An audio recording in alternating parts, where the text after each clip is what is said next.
pasa con la violencia en nuestra sociedad? La violencia en general, en una semana como estábamos repasando lo que tiene que ver con la muerte de Fernando Báez Sosa. Vamos a conversar con un sociólogo, Miguel Ángel Forte, para tratar de entender por qué se ven estas muestras de violencia, cómo impactan justamente en todos nosotros, ¿no? ¿Qué más podemos decir sobre estos tiempos donde acontece? Sin duda, Miguel, muchísima violencia, no solamente con los jóvenes a la salida del boliche. Compartimos aquí en los noticieros diariamente lo que tiene que ver con las violencias por las peleas en todos lados realmente, no solamente lo que tiene que ver con la noche. Miguel, ¿cómo estás? Bienvenido. Todo bien, muchas gracias por la comunicación. Gracias a vos por recibirnos. Bueno, ¿qué podemos decir de la violencia? ¿Qué entendemos nosotros, no? Como una forma violenta. ¿Se trata solamente de la violencia física o podemos ampliar un poco más ese concepto?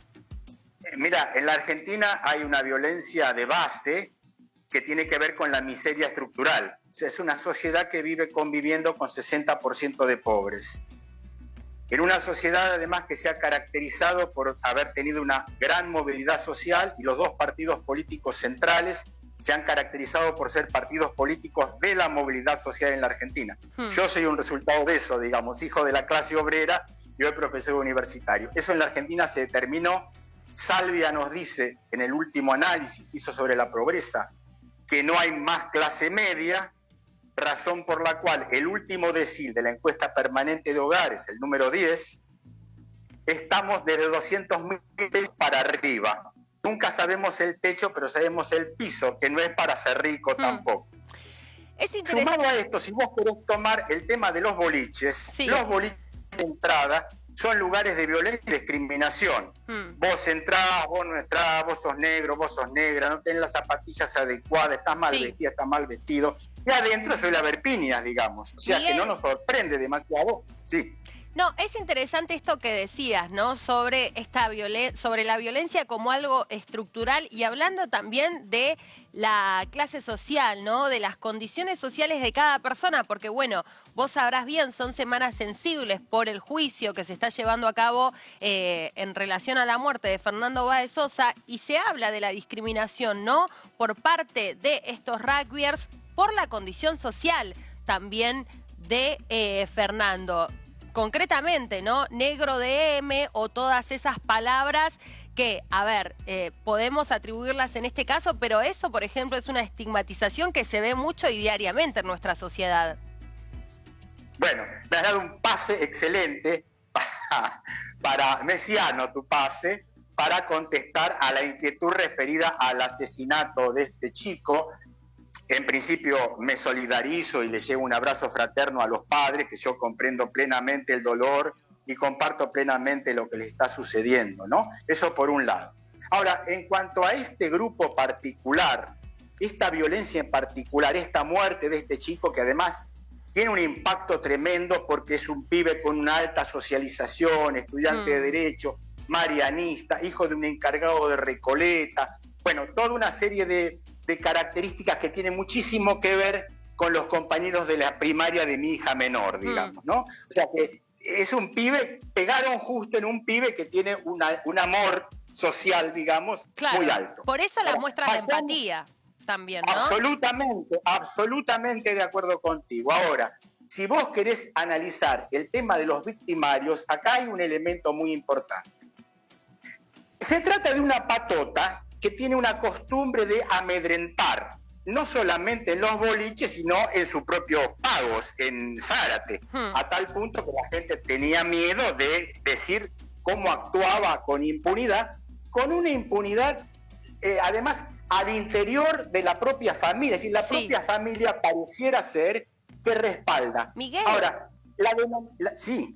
Sobre eso, ¿no? Hablabas de cómo podemos analizar esto que mencionabas sobre ellos. ¿Es algo, digamos, esta impunidad, esta violencia, es algo con lo que se nace o es construido, ¿no? ¿Tiene que ver realmente con...?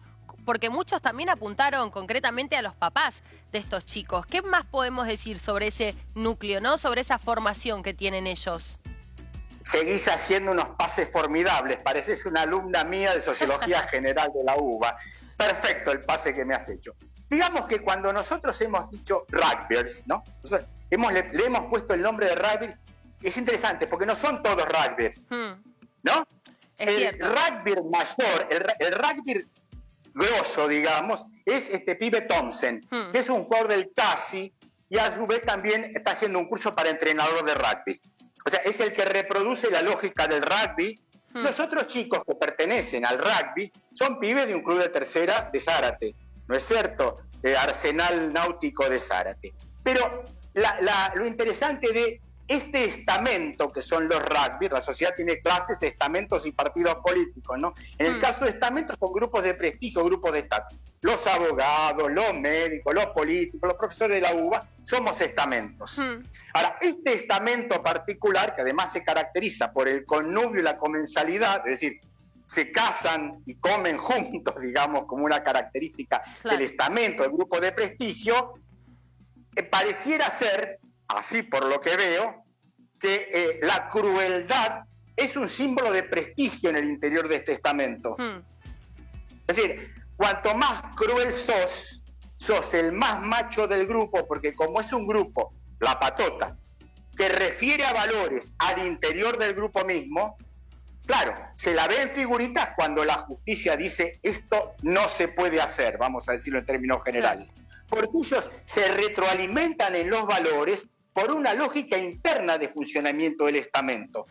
Cuando el estamento tiene que ver con el uso de la violencia y de la crueldad es lo que hace a la pertenencia a ese estamento. Esto es lo más doloroso para entender. En este caso, hay en la historia estamentos que se han caracterizado por la crueldad y en eso han dado su prestigio. Sí, los caballeros andantes del medioevo o los samuráis. Son asesinos con prestigio. Claro. Sí, se entiende el punto.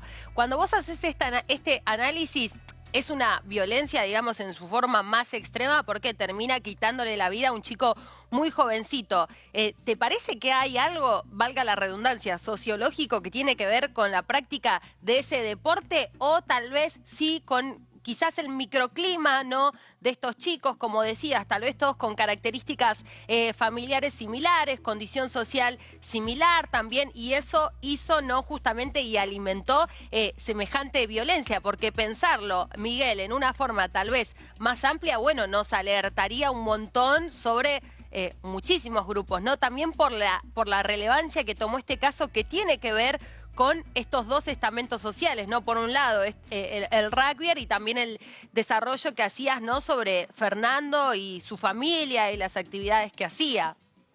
Exactamente. Lo que pasa es que el estamento, lo interesante del estamento, que neutraliza las diferencias sociales. Claro. O sea, tener una situación de igualdad. Es decir, cuando vos decís estudiante de la Universidad de Buenos Aires, aunque vos sabés que por lo general son de sectores medios, no se hace una diferencia, se iguala. Eso es lo que produce el estamento. Bueno, esto por un lado. Pero lo otro que vos estás planteando, que es perfecto, yo creo que, a ver, si vos no podés cortar el carácter que tiene el juego del rugby con la vida social, es un problema de educación. Yo tenía un gran profesor de filosofía, Jorge Dotti, que fue mi padrino de tesis de maestría en Flaxo, un especialista en filosofía moderna, filosofía política moderna, que era rugby. Claro. Y vos llegaba a la clase, allá en Flaxo, cuando estábamos en Belgrano, con la curita en la nariz. Y bueno, decían, y fíjate que...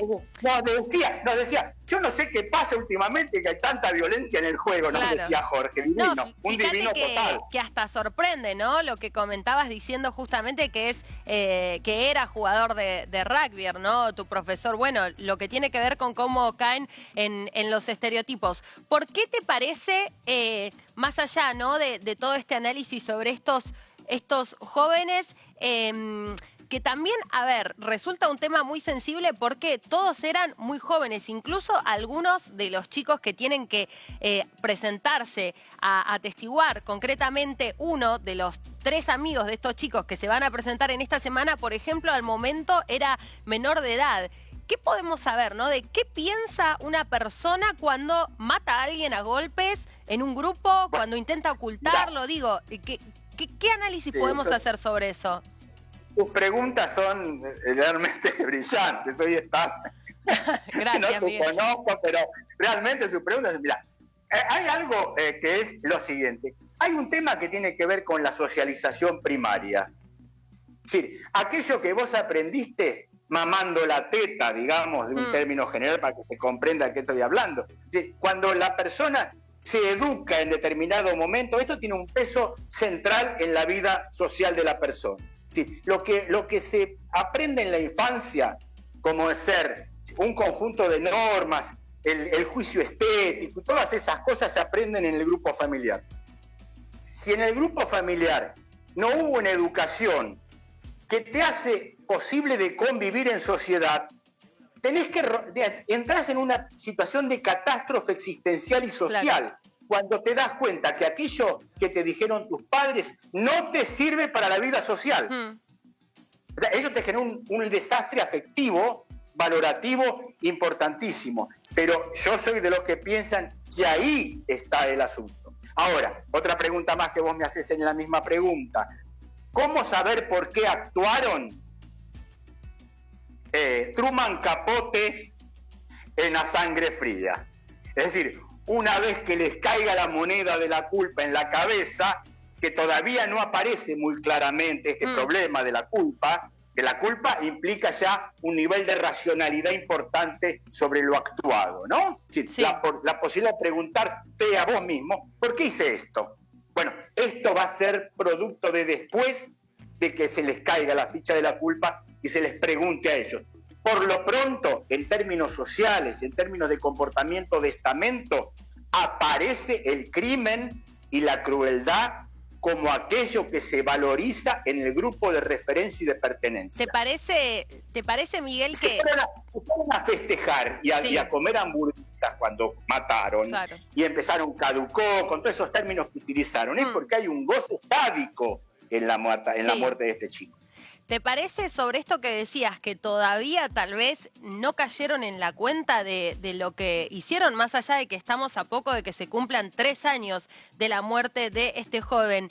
Me parece importante también señalar, ¿no?, la actitud que ellos han tenido durante todas estas audiencias que les han valido de muchos reproches, ¿no? Esta posición prácticamente inquebrantable, ¿no? Que están, pero pareciera que no, o que no están conectados con el relato, ¿no? Con lo que dicen los testigos, siendo también tan crudo, tan emocionante, con la presencia de los papás de Fernando, que les es realmente muy difícil concurrir a todas estas audiencias. Lo que es bien de la sociología, digamos, de paso hacemos divulgación científica, ¿no? Lo que es, claro, lo que es interesante de la sociología, que es difícil de comprender cómo es posible que un grupo de pertenencia y referencia reducido esté por encima de lo que la sociedad te dice en términos muy generales está bien o mal. Esto es lo que nos cuesta comprender, pero es así. Estos grupos funcionan de esta manera. ¿Vos viste las películas norteamericanas, sí, Rocío, cuando una patota molesta a un nerd en la facultad? El bullying, concretamente. Lo que pasa es que acá hay un muerto. Esto es un estadio mayor. Hay una muerte, pero hay una muerte que se toma como un trofeo. No es algo que decimos, matamos a alguien, a ver qué pasa, vayamos a decir, mirá, no, lo hice sin querer, qué sé yo, cualquier cosa. No. Se refuerza sobre algo que es, por eso dije, la crueldad es el signo que diferencia al interior y te hace más macho, digamos. Sí.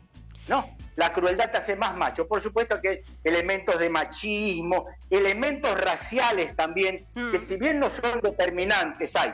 Porque el estamento, en realidad, tiene siempre una relación con la etnia y con la sangre, ¿no? O sea, vos pertenecés al estamento por sangre. Sí. En gran parte eso tenía que ver con los estamentos del feudalismo. Miguel, ¿no es cierto? Decía, usted es noble, sí. Nosotros, cuando propusimos, ¿no?, este tema, pensábamos también en la violencia en general, ¿no? Que ciertamente después de la trascendencia que tuvo este caso, a los padres, a las madres también, les preocupa mucho lo que pasa con sus hijos cuando salen a bailar, ¿no? ¿Qué pasa con la violencia? Y sacando, ¿no? Para no caer en los estereotipos solamente de los jóvenes y de la violencia. Vemos peleas, por ejemplo, en el tránsito que terminan también con una persona muerta, con vecinos. Digo, en cualquier ámbito se pueden encontrar muestras extremas de violencia. ¿Cuáles son los signos, no, para estar atentos, teniendo en cuenta que, a ver, principalmente acá, como decías, esto tiene que ver mucho con la construcción de los individuos como sujetos sociales? A ver, ¿qué es lo que tenemos que focalizar en ese sentido? Mirá, digamos, a ver, ¿qué tipo de sociedad, en qué sociedad vivimos? Para ser sintéticos, ¿no? Vivimos en una sociedad capitalista, funcionalmente diferenciada, y además una sociedad de rendimiento. ¿Qué quiere decir esta sociedad de rendimiento que dice Byung-Chul Han?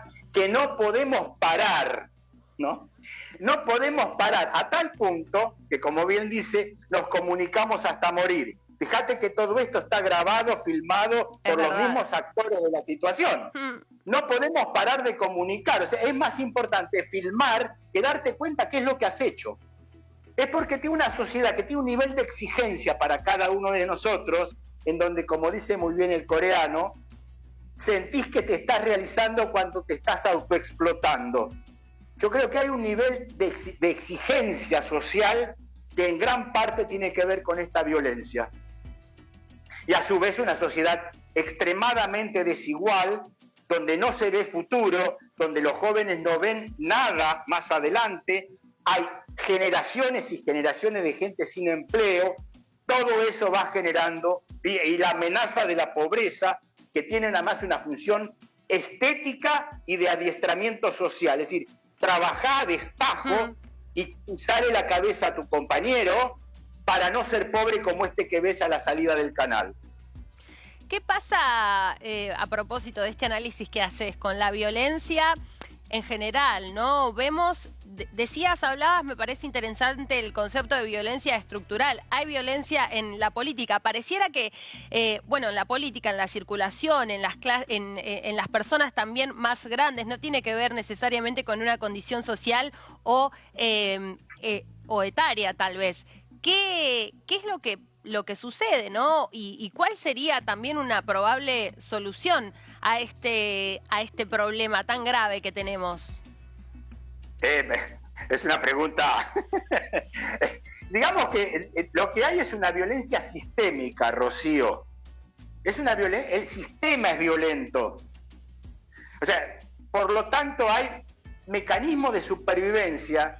O sea, la ideología de la supervivencia está instalada en nosotros y en nosotras. Es decir, tenés que esforzarte para poder rendir al otro día en la cadena de montaje. Y si no lo lográs, sos una fracasada, Rocío. No podés visualizar que tu compañero o tu compañera de laburo está en la misma situación que vos. Sí. Entonces vos, en vez de, digo, te pongo a vos como, digo vos, está bien, podría sí, decir no, yo se entiende, también, sí. ¿no? Podría decir yo, me decía vos, no podés encontrar la empatía con tus compañeros para ver cómo se sale de esta situación. Entonces, ¿qué haces? Vas a las terapias breves, medicación, ikebana, yoga, todas esas cosas que en realidad nadie va a decirte anda a un psicoanalista porque lleva mucho tiempo.